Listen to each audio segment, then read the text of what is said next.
कलिंगडच्या पिकात परागीभवन होण्यासाठी शेतकऱ्यांनी लढवली अभिनव शक्कल। पाचोरा तालुक्यातील खडकदेवळा बुद्रुक येथील प्रगतशील शेतकरी वसंत पाटील यांनी आपल्या 1.25 एकर शेतजमिनीत कलिंगड लागवड केलेल्या शेतात परागीभवन होण्यासाठी शेतकऱ्यांनी एक आगळी वेगळी शक्कल लढवली आहे। याचा चांगला परिणाम शेतकऱ्यांच्या कलिंगड लागवड केलेल्या शेतात परागीभवन होण्यासाठी होत असल्याचं शेतकरी वसंत पाटील यांनी सांगितलं। सविस्तर वृत्त असं की पाचोरा तालुक्यातील खडकदेवळा बुद्रुक येथील प्रगतशील शेतकरी वसंत पाटील यांनी पारंपरिक पीक पद्धतीत बदल करून आपल्या 1.25 एकर शेतजमिनीमध्ये मल्चिंग पेपरचा वापर करून कलिंगड लागवड केली।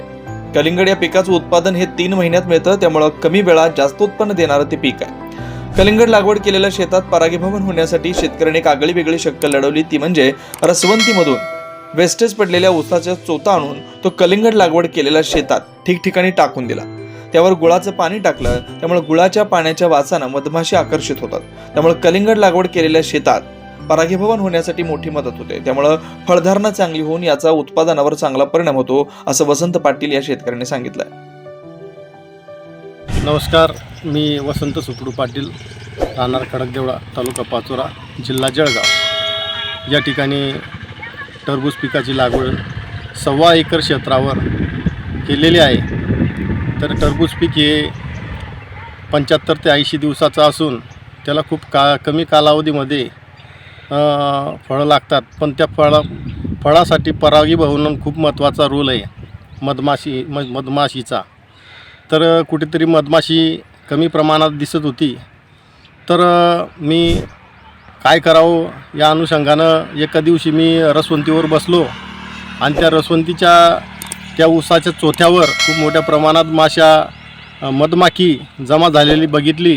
तर मी रसवंतीवाल्याला विचारलं की दादा ही चोथा घेऊन जाऊ का ऊसाचा?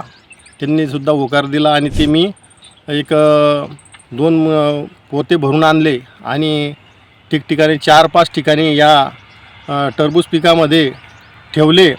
त्यानंतर मला अत्यंत सुंदर आणि चांगल्या प्रकारे मला त्या रिझल्ट मिळाला, कारण की संध्याकाळच्या वेळेस आणि सकाळच्या वेळेस त्या गोड वासामुळे मधमाखी खूप मोठ्या प्रमाणात आकर्षित झाली आणि खूप मोठ्या प्रमाणात सेटिंग झाली, चांगलं परागीभवन झालं।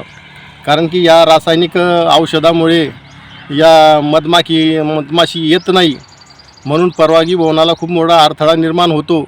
यासाठी खूप एक चांगला उपाय, घरगुती उपाय आहे। तर मी आजमावून बघितला आणि तमाम शेतकऱ्यांना हेच आव्हान आहे, तुम्हीसुद्धा हा ऊसाचा चोथा आपल्या शेतामध्ये टाका आणि मोठ्या प्रमाणामध्ये परागीभवनाला खूप मोठी मदत होते।